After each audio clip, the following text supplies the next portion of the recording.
Урматтуу кесиптештер, эми кайра айтып бергенден жана мен деле чарчадым.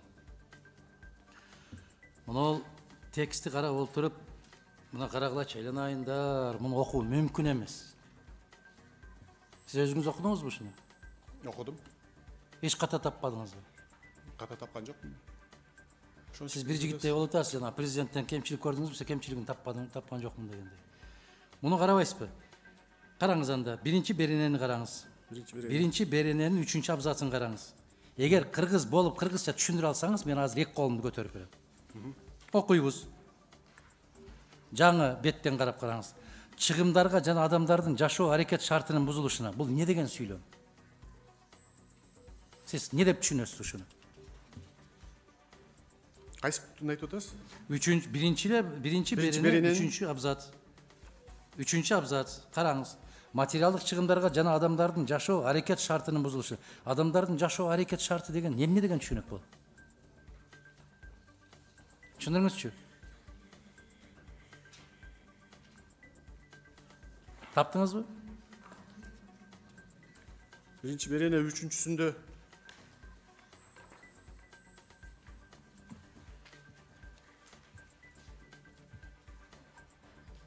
Окусаңыз, жөн эле 3-чү абзацты окусаңыз.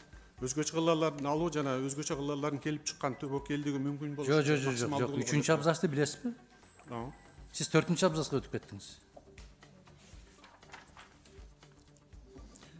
Өзгөчө кыллар жана адам курмандыктарына, адамдардын саламаттыгына жана айлана чөйрөгө зыян келтирүү, олуттуу материалдык чыгымдарга жана адамдардын жашоо аракет шартына Ушул жерден токтоңуз. Адамдардын жашоо аракет шарты. Бул эмне деген түшүнүк? Бул деген орус тилден которгондо жизнедеятельность болуп которулат да. Это нарушение жизнедеятельности населения. Ошон үчүн силер орусчадан түгүз деле которуп алып, бүт аталасын чыгардыңар да, тилдинчи аталасын чыгарып бүттүңөр. Бул не деген адамдардын жашоо аракет шартынын бузулушуна. Бул не деген түшүнүк? Ушул жерде олтурган ким болсо ошол болсун, мага түшүндүрүп берсе, мен эки колумду көтөрүп берем азыр. Бул не деген сүйлөм? Андан кийин 4-5 абзацты караңыз. Айлана чөйрөнү деген сүйлөмдү окуңузчу. Мен окудум дегениңизден улам, мен сизге эми берем бардык суроолорду. Окуганыңыз жалган. Түшүндүңүзбү? Ушул эле пункт айтып атасызбы? 5 абзацта турат. 5 абзацтын 1-чи сүйлөмү жана өзгөчө кыллар кесиптешибиз айтпадыбы? Кесиптешибиз. Айланайм, бир сүйлөмдү же үтүрү жок, же чекитүү жок эле кете бересиңерби? Ыдыраган бойдо. Мааниси каяка кетип баратат? Кийинкини караң. Менчик мүлкүн жана айлана чөйрөнү коргоо. Ошо айлана чөйрөнү деген кандай жазылып турат? Өзгөчө кыллардын зонасына жаратылыш чөйрөсүндө. Токтоңуз. Айлана чөйрөнү окуңузчу дагы, кандай жазылып турат? Чойро өнү. Көрдүңүзбү? Бул не деген? Жаңы сөзбү бул? Эми бул Адакан Кимсаймай сиз туура айтып атасыз, бирок бу жерде деген баягы немелер бар да. Азыр бүткөндөн кийин өкмөткө киргенде бул атайын ошо лингвисттерге читкага кирет да. Койгулачы. Читкага киргенде анан ошондон бу жерде неме отурат? Шылтооной уйкуңуз таба турган болдуңар. Жогорку кеңешке киргизип атасыңар силер. Кол коюп атасыңар буга. Бул болсо азыр өзү тарап менен кол коюлары бул 1-майдын астында белгиленди да. Анан майчы бул азыркы чоң жанакында болгон каникулдардын арасында биз макулдашууларды өткөздүк. Ошон үчүн сиздерге суранып киргизип атпайбызбы? Ошол жерде турат. Принципиалдуу эмес.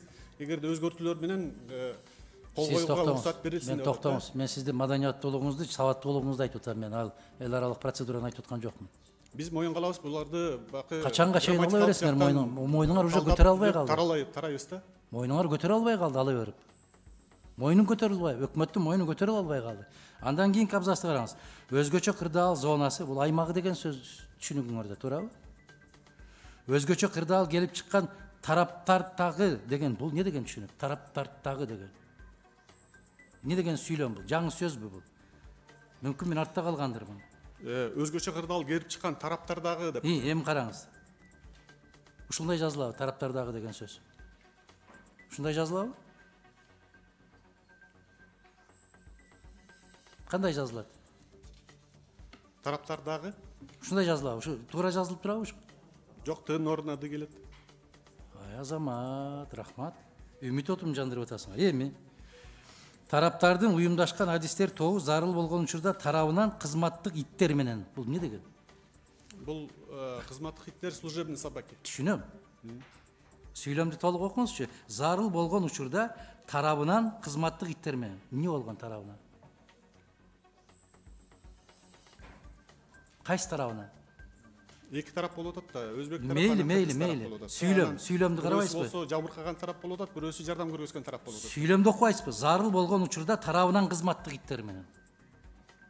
Не деген сүйлөм бул?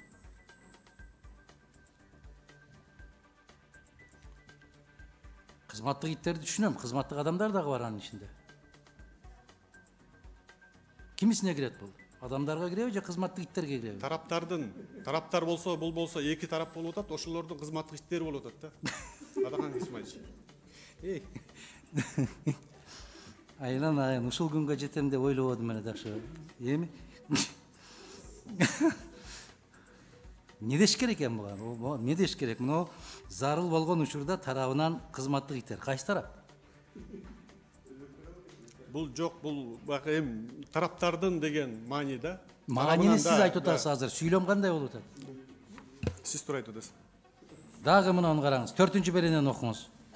4-чү беренеге чейин дагы муну 3-чү беренени караңыз. Айтор Чыңгыз мырза, мындай документ болбойт. Биз өзүбүздү сыйлашыбыз керек. Биз сыйлашыбыз керек. Башынан баштап мен айттым. Бизге кеч келди. Бүгүн эле биздин Анда күн тартибине киргизбеңиз. Биз баарыбыз биз добуш берип койгонбуз. Жардам берип коюшубуз керек, 16-сында сүйлөшүүлөр болот. Ошон үчүн биз азыр карап атабыз. Жок, момундай сүйлөшүүлөр менен барбаш керек. Бул маскара муну, уят муну. Адахан Исмаилович, азыр биз макулдагандан кийин биз өкмөткө киргизебиз, аяктан болгон баягы башкармалыктарды өтүп, лингвистикадан өкмөтүңөрдө деле бизде окуган эч ким жок. Мына министриңер кол коюп берип атпайбы? Министриңер эмне кол койсо өкмөтүң ошого эмне муну акыл жапарып окуйт дейсиңерби? Жок, тияка баргандан кийин лингвисттердин отделинен да өтөбүз да биз. Жок, кечирип койгула. Силер жанакы Бишкектин мэринде болуп атасыңар. Ката жазса эч нерсе эмес, азыр компьютер оңдоп коет дегенде. Силер өзүңөр окуйсуңар мындай, окудум дедиңиз сиз. Мен сизге суроо бердим, окудуңузбу? Окудум дедиңиз. Муну караңызчы эми. Алмашуу. Бuyokça көрүлгөн чаралар алмашуу. Бул не деген сүйлөм бул? Я. Мына 3-чү берененин 3-чү абзацын, 4-чү абзацын караңыз. Жою buyokça маалымат алмашуу. Координациялоо. Бул не деген сөз? Бул сүйлөмдү мен өзүм уялып атам, азыр ушулардын бардыгын окуштан аябай катуу уялып атам. Мына 4-чү беренеде мындай деп турат. Тараптардын мамлекеттеринин мамлекеттик уюмдары. Бул не деген айланайын кыргыздар, силер кайдан пайда болуп, кайсы мектептен окуп атасыңар? Кайсы институтты бүтүрүп атасыңар? Эгер министр кол койгон расмий кагаз ушундай кирип аткан болсо, экзаменди албай эле койбойсуңарбы балдарда? Сиз окусаңыз, окуп атканда мен сыяктуу анча-мынча жерин оңдоп койбойсузбу, айтып койбойсузбу? Жолдош министр, буга кол койбой туруңуз. Уят болуп калабыз дебейсизби сиз? Окуган экенсиз. Министриңиз кол окубаса керек. Азыр окуу деген бул чоң трагедия. Адахан Исмаилович, сиздин айткандарыңызды эске алабыз. Качан? Мына кирип атканда сизге мен атайын өзүм келип кетем. Мага келбей эле коюңуз. Мага келбей, мунулардын баарын оңдоңуз. Барганда дагы лингвисттер менен иштейбиз. Бул жаатына дагы ким даярдаган боло турган болсо, ошолор менен дагы чара көргөнгө аракет кылабыз да. Кимге чара көрөсүз? Министргеби? Жок, бул эми бир аткаруучу даярдалды да. Даярдаса министр кол коюп атпайбы?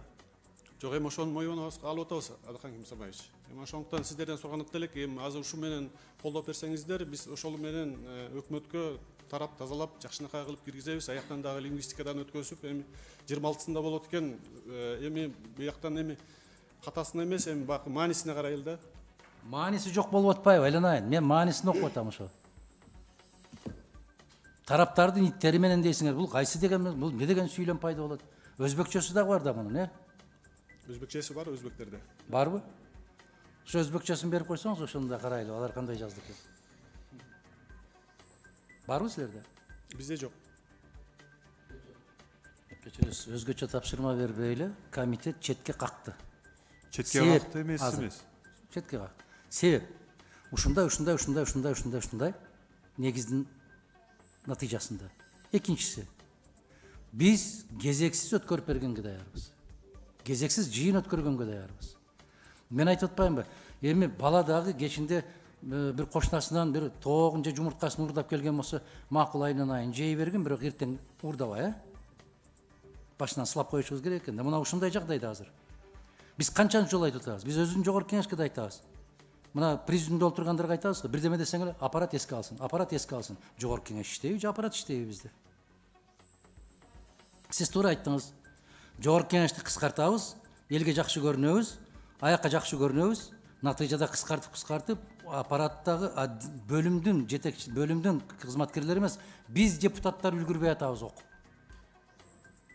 Анан кайсы бирин оңдоп үлгүрөбүз? Мен мисалы ушул мыйзам долбоорлорун окуп, канчасын оңдоп атып, көзүң кызарып чыгат. Анан акырында ыргытып берем мен жиным келгенде. Бул мыйзам эмес. Муну кыргыз жазган эмес. Муну 10 классты бүтүп, аттестат колуна тийген киши муну жазган эмес. Муну коридордо качып жүрүп окуган бала жазса керек, же бир кыз жазса керек. Ал дагы бир жетекчинин бир жакшы тууганы болсо керек деп. Биз ушинтип муну кечирели, тигини кечирели, аны кечирели деп отуруп, эртең аңдан ары карай өзүбүз кулап түшөбүз. Ошого жакын калдык. Сабатсыздык желек болуп калды бизде. Мамлекеттүүлүктү жок кылып атабыз. Мамлекеттик түшүнүк калбай калды. Бул не дегенге алып барабыз биз? Муну нерсе мусулманчылыкта да, кыргызчылыкта дагы өтө туура эмес, жанагындай адилетсиз баа берүү деп коет. Көөлүккө тутабыз биз. Ооба, ушул документ туура экен, жакшы экен. Кыргыз менен Өзбекстандын ортосунда мамилени жакшыртат экен деп жалган көөлүк бергенге түртүп атасыңар силер. Биз кылмыш. Түнү менен оңдойсуңарбы? Сонучум ушул. Түнү менен оңдойсуздарбы? Бир суткада оңдойсуздарбы? Качан оңдосоңуздар келиңиздер, биз карап отуруп 15 мүнөттө танапсыз мезгилинде кезексиз комитеттин жыйынын өткөрөбүз, колдоп коебуз, маселе жок. Урматтуу кесиптештер, сунуш келип түштү. Адахан Кисанбаевич сунуш деп атат. Четке каксын, бүт келтирилген каталарды жазып коелу биздин корутундубузга. Добушка коем. Ким макул? 1, 2, 3, 4, 5. Ким каршы? 2. Өтү. Анда ушундай биз корутундубузга жазып коюшубуз керек. Кезексиз отурумга биз даярбыз. Эгер келишимдин жана текст боюнча өзгөрүүлөрдү киргизип койсоңар, даяр экендиги билдирип койсоңуздар, биз даярбыз, биз өткөрөбүз жыйынды. Опросный путем эмес, кезексиз отурумда да, урматтуу кесиптештерим. Сүйлөштүкпү?